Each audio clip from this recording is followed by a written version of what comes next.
Hello and welcome to the holiday party. I do have a baby in the background, so she might make some noise. We're gonna keep this quick and snappy before going over to my cutting table and actually diving in. We're gonna make this pretty block right here. What we are gonna cover is cutting the template A units and sewing the units together. Pinning, block assembly, sashing. I have a couple tricks up my sleeve. If I were wearing sleeves, they'd be up there. So let's get started. This little lady doesn't really like tummy time, so I'm gonna cut this short.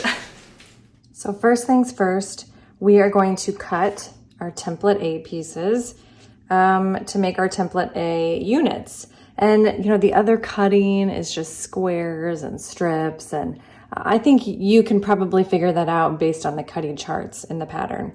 But this template, you know, maybe you need a little extra help. So here I have 2 strips, 4 inches in width and 18 inches wide. So I'm making the multicolored version, or long, I'm sorry, 4 width, 18 long. I'm making the multicolored version. Same technique applies if you're making the limited color version. You're just going to use yardage and not fat quarters.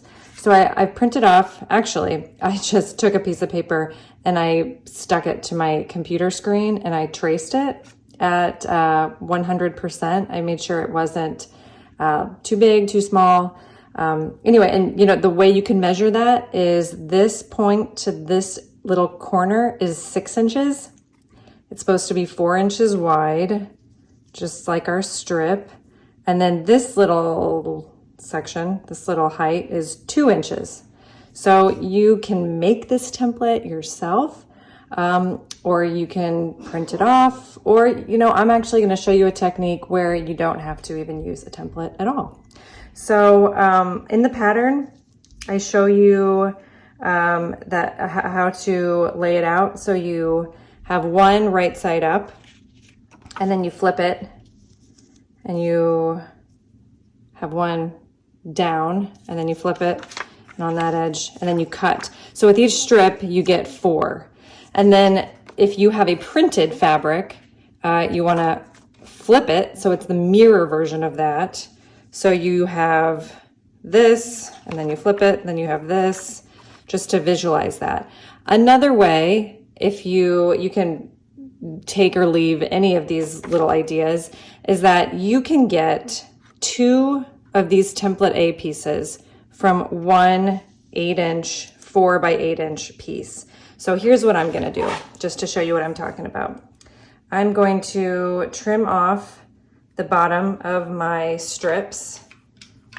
It's a little bit wonky because I have a light in the back. Okay, so those are nice edges. Okay, so from here, like I said, you can just take your little template, and if you have a paper template like me, you're still gonna wanna use a ruler because cutting on paper with a rotary cutter can be dangerous. Lay your ruler on top of your template and go for it, okay? Or, another option, measure 8 inches up, just like this, 8 inches. I'm gonna cut a little 8 by 4 inch rectangle. And if you have your template, you can place your template on top, just like this. You can make a single cut, and look at that. See, you end up with multiple. Do you see that? And they're exactly the same. You just gotta make sure you're cutting the right way. I am stacking, so I'm making a baby quilt right now, so I'm stacking these 2. So I think it's pretty safe to cut, you know, if you have a really sharp rotary cutter, you can cut up to 6. I'm, you know, like I said, just doing 2. You could play around with that. Maybe 4 is your sweet spot, your comfortable limit. Okay, if you don't even want to mess with this template, there's another option for you. So you can measure 6 up. Okay, 6 up. And I'm gonna take this little water-soluble marker and draw a little mark. Diddy. And then here, I'm gonna measure 2 up, just like my template, right? So I'm basically just drawing little markings, just like my template. And then if I just connect the dots, just like this, without the template, I'm still gonna get the same shape. So you can see if I lay this template right on top, whoops. Somewhere along the way, hold on. Did I measure 2.5? It's always good to double check your measurements. No, that's 2. No, that's 2. Oh, Suze, what'd you do? That's 6. Well, this is supposed to be right, guys. That doesn't look right at all, though, does it? You know, somewhere along the line, I messed something up. So, what am I getting wrong here? That's 2. Oh, my little tick mark here isn't 2. Okay, well, you saw my very slow wheels a-turning. All right, so obviously you need to measure twice, cut once, right? Okay, so my tick mark was supposed to be down here. So maybe it's not even a bad idea to make yourself one of these templates just to double check your work, right? Just to make sure your brain is functioning. Okay, so with my dots, there we go. Okay, so now this is where you connect the dots. And you know, from here, you can even just do a couple more measurements your first time around, just like, am I doing this right? Whoops. Okay, so is this 2 from the bottom? Yeah, that's 2 from the bottom. Or just one more time. That's still a little high.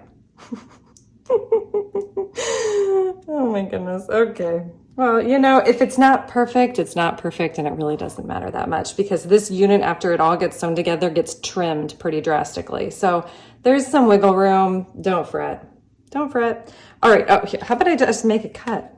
Okay. I've been talking so much. Okay. Let's do it. All right. Whoa, was that a little bit scary after how much I kind of messed it up? All right, let's see how close. Oh, look at that. See? 2 perfect little template A units. All right, so that's going to be one strip. I'm going to have these all going this way. Like I said, these are solid fabrics, so it doesn't matter if I flip it because these are reversible. See, they're completely the same on both sides. But for the sake of this video, yeah, my favorite way to cut these, like I said, is to cut that 8-inch, even if I'm using the template, is to cut that 8-inch rectangle. So here I go again. Okay, here's my reverse template. Place that right on top. And then with this one, I'm going to place my ruler on top. There we go. So you can see how that works. And like I said, you know, if it's not perfect, it really is fine. And one thing that can easily happen if you're using a paper template is you start slowly trimming away your piece of paper, and then all of a sudden your template is like a 1/4 inch smaller and you don't even realize it. So it's not a bad idea to periodically remeasure your template just to make sure you're on track. It's possible, very possible I did that. Okay, look at that, see? So now you have 2 mirrored template A pieces. Oh no, they're still good. All right, so I have unit 1, unit 2, template A pieces. They're just mirrored. And these in the pattern are called D. All right, these little background strips, I believe are E strips. And they are, I think, 1.5 by 6.5. I guess we're on a cutting mat. I could measure that. Yeah, that looks like 6.5. Okay, cool. So I'm gonna take one, place right sides together, and I am going to overhang this corner by about a 1/4 inch so that I can sew my 1/4 inch seam just like that. If you think throwing a pin in that helps your fabric not move around too much, I suggest throwing a pin in it because as we know, this angled edge is cut on the bias, and bias angles stretch. This is on grain, it's not so stretchy, so you're not sewing bias to bias, which like, whoa, you definitely need a pin. But still a pin is nice. Okay, I actually like to do this step at my sewing machine. I just take both piles and I just do it and then sew it and then do it and then sew it. But for this video, I'm not doing that because it's easier for me. So this side, I flip it, right sides together, kind of shimmy it on down. Shimmy, shimmy, shimmy. Doop, doop, doop. Okay, here we go. And so now I'm gonna sew 1/4 inch seam and a 1/4 inch seam. And then we will reconvene. Oh, I'll also press my seam toward this piece D because I like to always press toward the dark fabric if possible. And it's definitely possible with this. So if you're a press my seams open kind of person, go for that. Otherwise, press towards the darker side. If you're doing light fabrics with a dark background, obviously that would be you pressing toward this sashing piece. Okay, be right back. You know, before I iron these, I just wanted you to see real quick what my seam looks like. So from this corner all the way off is my 1/4 inch seam. It looks just like that before I press it. So like I said, you can either press it open, you can press toward that sashing strip, whatever you like. I'm gonna end up pressing my seam this way toward the darker fabric. I'm gonna use my tailor's clapper. So definitely check out a video on that or the blog post about working with the tailor's clapper, because that is gonna be key for this, this quilt pattern, because there are a lot of seams. So this is how it looks right now. Ideally, you know, I would just chain piece all of these. So these would be connected just like that, just chain through your machine and then snip, snip, snip, take it over to your ironing board. What I do is I would have it here on my ironing board and then I first finger press it open. I don't even use my iron yet. And then I either spray it with some water or I use my steam. I press it down, steam it, tailor's clapper. And then you have a perfectly flat seam. So I'm gonna go do that right now. So now I have a nice set of piles, just like this. I'm gonna peel 2 off the top. And keep these over here. Oh, here we go. Whoop, whoop. Okay. So as you can see, I have squares here and not triangles because I haven't sliced my F squares in half yet. Oops. I'm gonna stack all of them on top of each other, just like this. Now these F squares are my 4-inch squares. Okay, yep. And I'm just gonna go corner to corner and slice. Okay, I'm gonna do that with these 2 because these actually get paired together. So stacking. This is where I'm gonna overlay some music. Some nice, calming, maybe something perky so you don't fall asleep on me. Something with a beat. Okay, I got my triangles now. So the next step is we're gonna be sewing these triangles together just like that. I'm going to place right sides together again. Sorry about this, but my fabrics are solid, so they are reversible. But instead of having my angle, let me see here, off of this edge, see how that, I would flip that over and that would just be way over here. I'm gonna have my 1/4 inch seam allowance off of that edge. So when I place right sides together, this kind of lines up. It's okay if it doesn't totally line up, but then you end up flipping it over once it's all sewn and you're getting kind of, you're getting kind of this rectangle. You're kind of seeing it happen. Okay, so I'm gonna place right sides together. And again, I have my bias edge. Okay, so if you wanna stick a pin in it, stick a pin in it. Make it easier. You don't wanna be stretching. Okay, so this is what I've got. Again, this is a step I like to do at my sewing machine, and then I just start chaining through. So I'm gonna go through and I'm gonna sew all of these, making sure, so see how this is a peach? Making sure that then gets paired with the other color, okay? BRB. Hey! Okay, so this is what I was talking about when I was saying chaining everything together. So without snipping my threads, I'm just plowing through, just pushing all this stuff through my sewing machine. And this is what you end up with. So how about I cut one of these just to show you. All right. Now it looks a little something like this before I press it. Once again, I'm gonna press toward the darker fabric, which is this peach. So again, I'm gonna finger press and then press it this way so that my units will end up looking like this, kind of weird. But then we're gonna trim them and they're gonna look slightly less weird. So I have my unit 1, unit 2 pieces, and I'm just flipping this over so you can see how I pressed. I pressed, like I said, to the dark side. You can press your seams open. You can press just towards sashing, just in general. It's, you know, it's kind of a personal preference thing. Before we trim these though, it's important that we set up our ruler. You have a couple options. You can just use any old regular ruler that you set up like I talk about in the pattern. Or of course, you can always use this as an opportunity to get another ruler. How fun!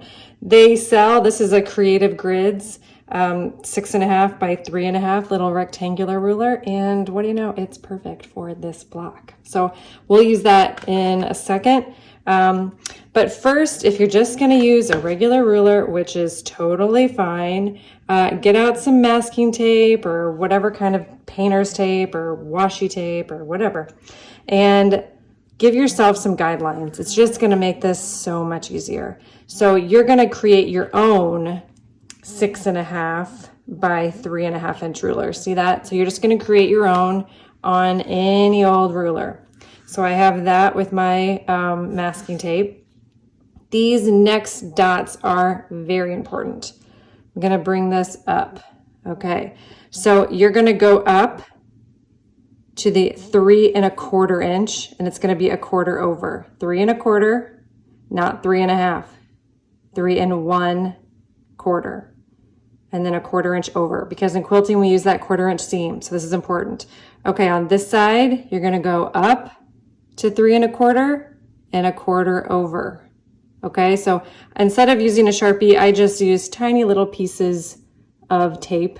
I put them right there. Tape, tape. Okay, everyone following? All right, so we have our guidelines that's showing us the 6.5 by 3.5 inch rectangle, and then 3.25 inch up on both sides and a 1/4 inch over. Okay, this is important for when we're lining things up. All right, now we're gonna take, let's just start with a unit 1, and we're gonna flip it on its side, so it's, you know, landscape, I guess. I'm gonna line this up here. Get these guys out of the way. And what I'm gonna line up to cut this one is this corner right here. How about we zoom in? Make this real easy for you. Okay, there we go. This corner right here is gonna line up with this seam. And this piece of tape, which is 3.25 up and 1/4 inch over, is gonna also line up with this seam. Okay, so we have it lined up and lined up just like that. All right, let's go ahead and just lay this one, this guy, whoops. We'll just lay him on top just to see, oh my goodness, what do you know? This line right here is actually the line we created with our masking tape. Do you see that? So if I were to move this, I'm gonna move this out of the way and use this Creative Grids. You see, follow this white 45-degree angle line. You can line it up with the seam. And just like that, you know where to cut on all 4 sides. So this ruler is kind of handy. I'll tell you, I made my first holiday party quilt just this way though, so you definitely don't need it. Making your own guide marks is just as good. It really is. Okay, so how about we make some cuts? All right, we've talked a lot. Let's make some cuts. Okay, here we go. 1 and 2. All right, and I'm gonna flip it over. And now I'm just gonna line up my edges of the tape. Does that look lined up, people? Sometimes my camera is in my way, so watch out for my head, okay? All right, now I'm gonna cut again. Okay, and you end up with a little something like that. I have found it easiest, actually, if I lay out all of my Unit 1 pieces, just so my brain is like, okay, we line up this, we line up this, we line up this, and I just kind of assembly line trim. And then once all of those are trimmed, I'll move them aside and I'll go to my Unit 2 pieces, okay? Because you line up things in a different spot. Here comes the next piece of tape. Okay, so we're gonna be lining this one up, this corner with this seam. So just to remember, okay, so these are the mirror image of each other. And we lined up this corner. And now we're gonna line up this bottom corner, okay? So there's a difference. So we're lining up this bottom corner right here and then this piece of tape. Previously it was like this, now it's like this. Okay, so is everything lined up? Yes, it looks good. I'm gonna hold down my ruler. I'm gonna give it a slice and a slice. Okay. Flip it over. Does that look good?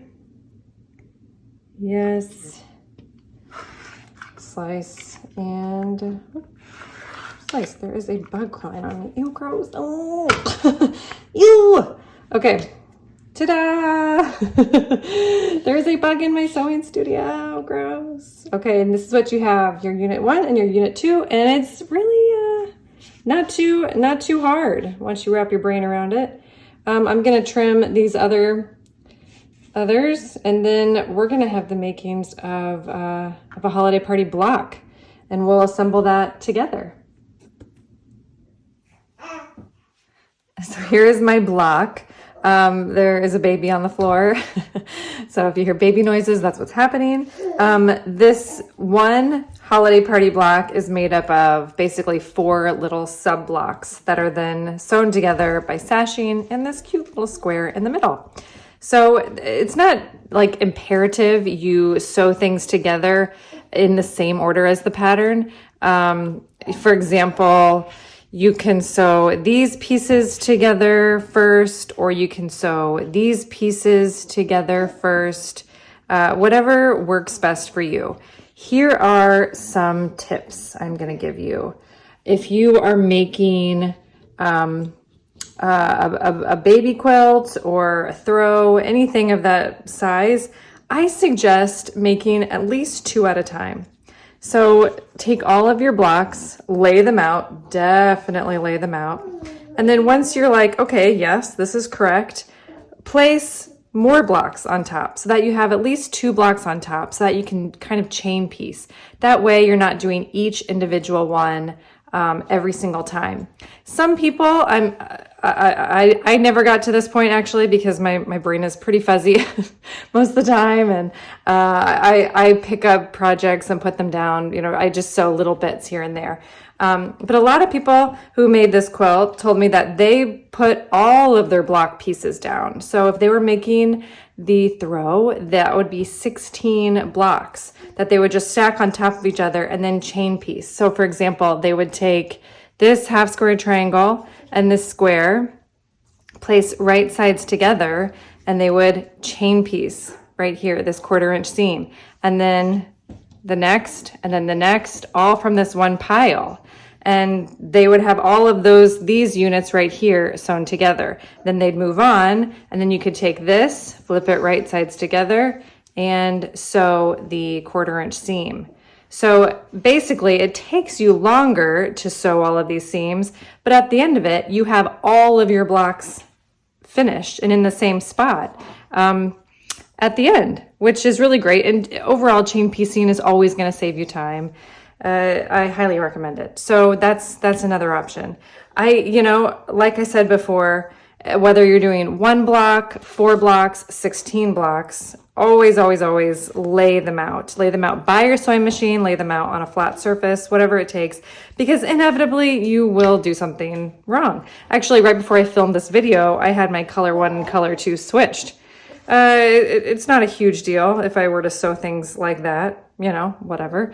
But if you have, you know, a certain order that you wanted things to look like, if you wanted things to look like the pattern, that's not where color 1 and color 2 goes. So anyway, pay attention to the pattern, have it up next to you, and then, you know, take your time laying everything out. So I'm going to go ahead and start sewing these units together, these units together. And then I'm going to meet you back here, because the one section that I do want to show you a nice little trick is once this unit is sewn together and this unit is sewn together, it's connecting this 45-degree angle with this seam. And also, I think my baby is done with tummy time. Okay, so I'm going to meet you back here with some things sewn and pressed, and I'll show you how I line things up really nicely. Okay, so I've sewn this unit together. Oh, wait, there we go. I've sewn this seam, this unit together, and this is one of 4 little sub blocks that make up this holiday party block, and I've sewn this together. And I decided to always press my seam toward the block with the fewer seams. Does that make sense? Okay, so in this case, this has a seam, so I pressed toward the solid square. In this case, this unit, this one, this half square triangle had a seam, so I pressed toward the template A unit. Okay, that was just my preference. Again, you can always press your seams open. So the next thing we sew together is this unit. And one thing I point out in the pattern, I want to point out here, is that if you are pressing your seams, so in this case, I always press toward the blue fabric, toward the darker fabric. That means when you place them right sides together, your seams are flipped in opposite directions, okay? So again, this gives us a wonderful opportunity to nest our seams. And they really do just fit together like a beautiful little puzzle. So I'm gonna zoom in here just super close. And right here, I wish you could feel this, but right here, these are just snapping together, almost like a little puzzle, like I said. And what I'm gonna do is find a pin. I never have a pin when I want one. I'm going to find a pin, and I'm gonna pin just right here. And do you see how this is going to line up really wonderfully too? If I was being very precise, I could also pin here, but I don't think I need it. But I really want these to line up so I get a nice sharp point. Okay, I'm going to sew this, I'm going to press it, and then I'll be right back. Okay, you can see, oh, isn't that point pretty? So pretty. Okay, so the next part is placing right sides together, these 2 units. And to tell you the truth, in my experience, it just typically works where this point right here just ends up lining up really nicely without too much fuss. But if you want to just be really particular, there's 2 areas I'm going to suggest you pin. One, once again, these 2 half square triangles locking into place.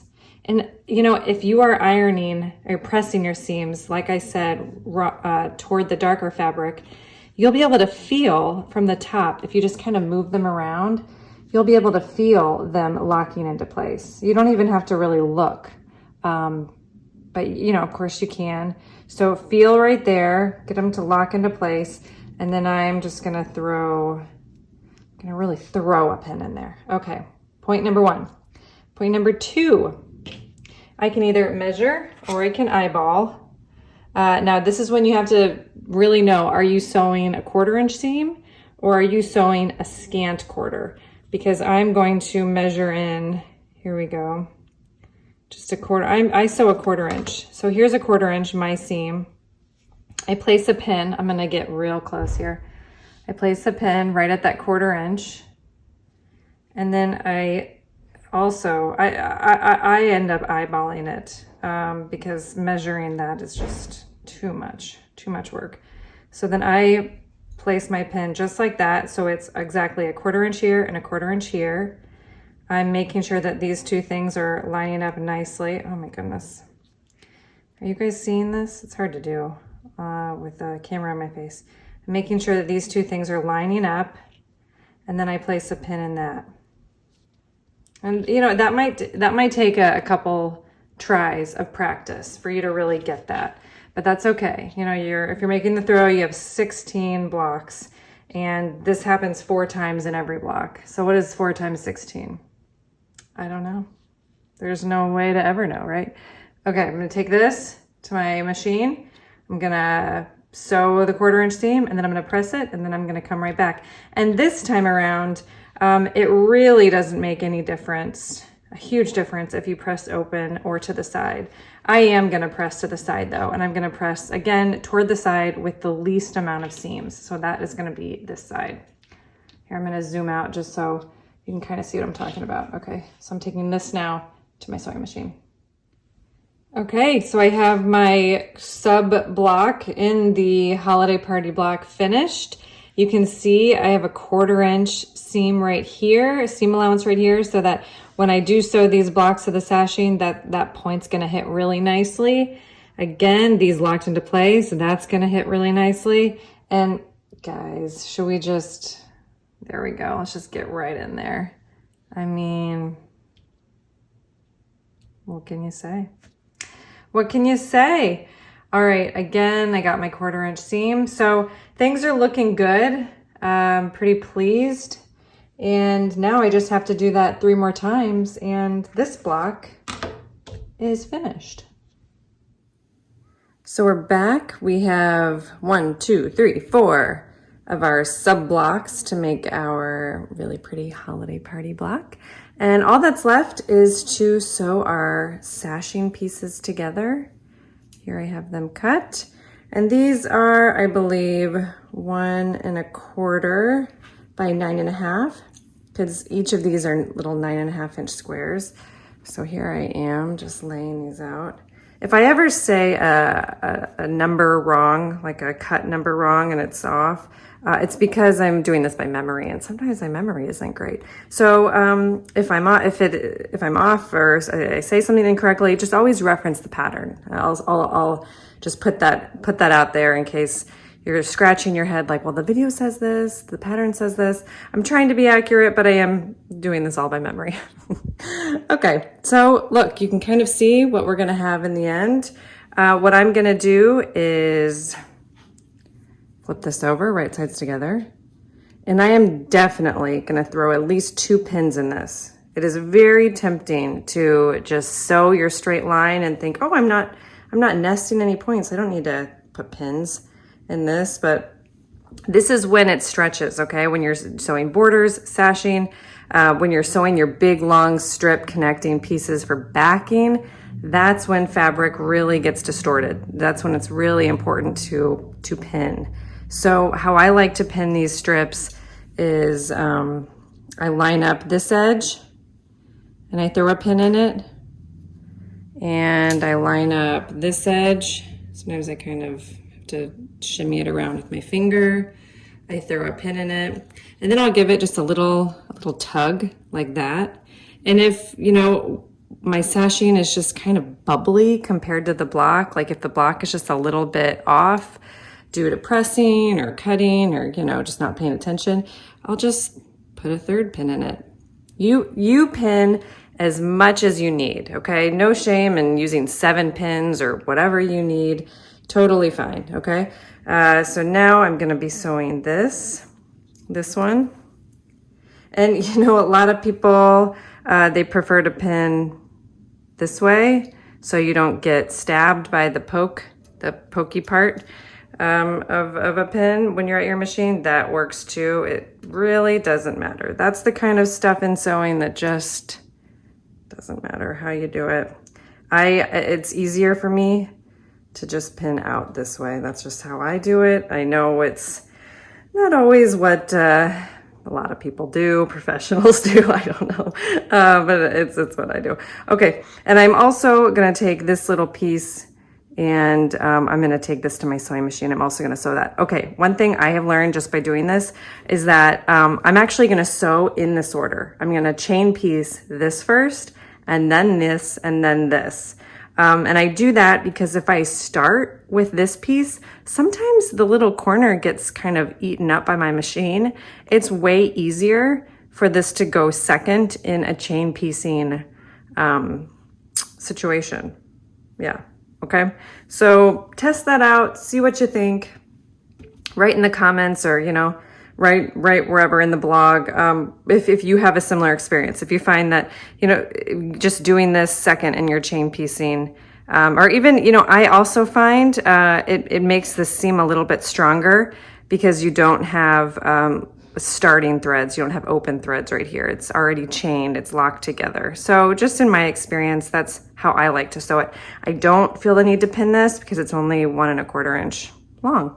Okay, I'm gonna sew these, and then I'm going to press, and I'm actually gonna press my seam toward the sashing piece, because once again, as my little rule of thumb in making this block, I press my seam to the side, and I press it to the side with the least amount of seams.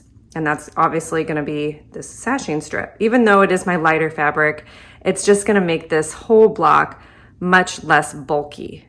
Okay, we'll be right back. Okay, so we have all of these seams sewn. What's the next step? You can probably guess it. We're gonna flip right sides together.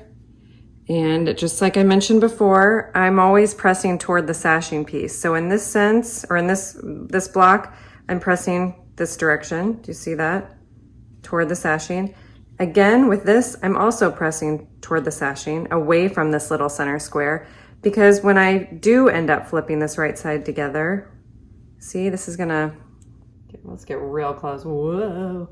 See, it's gonna nest. We just always want our seams to nest. So nice. Okay, right sides together. How about I go back out? You ready? Boom. And right sides together, and right sides together. Of course, I'm going to pin. If you are very, very particular and you wanna make sure you are hitting those 1/4 inch seams perfectly, and your tips are all going to be nice and pointy, you want to really aim. You sew on this side with the seams instead of this side with the sashing, and you want to aim. We're going to do this. We're going to do a zoom in one more time. Sorry. You ready? Okay. You're going to aim to hit this intersection right here. This is your tip, this is your 1/4 inch seam, so that when you then flip it over, when you do that, it will be just like this. So honestly, if you are pressing and sewing pretty normally, as probably just doing your thing as you typically do, you're gonna do that anyway. But if it's something, if you're new and you're just like, oh, I just want to double check, sew with the seams facing up so you can see, and then just be sure that you're sewing right at that intersection. Okay, team, we're almost there. We've got our tops and our bottoms and our little middle sashing center piece. And if you've been pressing like me toward the sashing, you have these seams going in and these seams going out. So all that's left to do is to flip right sides together, nest our seams, do some pinning, do some sewing, do some pressing. I guess that kind of sounded like a lot, but it's really not that much. But I have one more little tipperoo. Fork pins. They are really, really helpful when you just want to get that perfect centerpiece. Okay, once again, I'm gonna zoom in, just whoop, hang in there. All right. Here we go. I really want this centerpiece to just be kind of perfect. I mean, I use that word fluidly. Okay, so to do that, I use this fork pin. All right, I'm going to put these little seams, gonna nest them really nice nicely. Maybe kind of move that back. Are you seeing this? Yeah, you're seeing this. All right, so now that I know, all right, these seams are good. They're in a good place. I don't want them to move. Of course, you can always glue baste. That's an option. We have a tutorial for that on the blog. Or you can use fork pins. And the beauty of the fork pin is that it locks that seam into place on both sides. So there's gonna be no shifting as it's going through the machine. Super sweet. Okay, again, I'm gonna do it on this side. Hope you saw that. I think you did. You know what, and sometimes this little middle square kind of gets a little bubbly because it's like, what's happening? So much pressure. So even if you feel like, oh, I gotta stick a little pin in that, also totally fine, because no one's gonna notice any kind of little bubbling or whatever in there. Even if you have a slight pucker, I promise that no one is gonna notice, not a single person. And if they do notice, are they your friend? I don't know. Okay, we're gonna zoom out. Here we go. And once again, I am going to line up this edge pin. I'm gonna put one more pin in here. I'm gonna stick another little pin in there. I'm gonna line up this edge. Oh, see, if I just line it up just like I do, whoops. If I do this, do you see how it's a little bit off right here? Instead of pinning and trimming, I'm not gonna do that. I'm actually going to line up those edges and just let a little bit of, I guess I would say, bubbling happen. I'm gonna do a slight little tug here, and I'm just gonna do some extra pins. That's actually gonna be better in maintaining my overall block size and helping the fabric to lay the best, the blocks to fit the best. Unless you really are over and you just need to trim it. Once you start slicing and trimming back fabric, that is actually the correct size, you run the risk of your blocks getting wonky and a little bit skewed and not fitting together great. And so I just recommend doing what I did and just adding a few more pins just to make that work. Even if you're like, ooh, it's still a little bit bubbly here, no worries. We're just gonna pin the heck out of it. Okay, I'm gonna take this to my machine, sew my 1/4 inch seam. I'm going to press again toward the sashing, and then you know what? I'm actually gonna just do the entire block. Next time you see me, I'm gonna have a finished block. It's gonna be wild. You know what? Since I haven't shown you any pressing in this video, how about I just show you at the very end? We'll have the grand finale be pressing. Okay, you can see this middle section hasn't been pressed at all.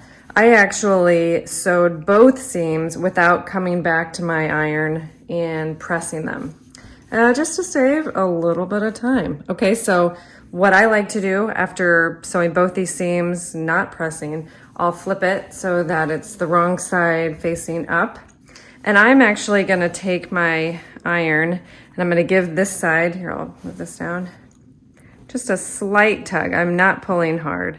And I'm gonna go through just a dry iron and press these seams all a little bit toward the sashing, because that's how I'm gonna be pressing toward the sashing.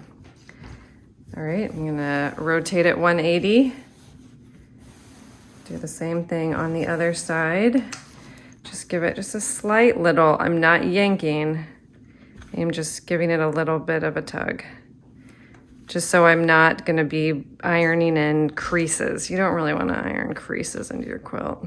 That doesn't look great. Okay, now flipping it over. Ooh la la. Ooh la la. And I'm gonna give it some steam. I use a water bottle. I don't use steam in my iron, just had some bad experiences with irons kind of dripping, and it's like they're going to the bathroom, like peeing all over my quilt, because they just kind of like everywhere. And sometimes it's even scorched my quilt, or it's been dirty water and it's ruined quilts. It's like so tragic when an iron ruins your quilt.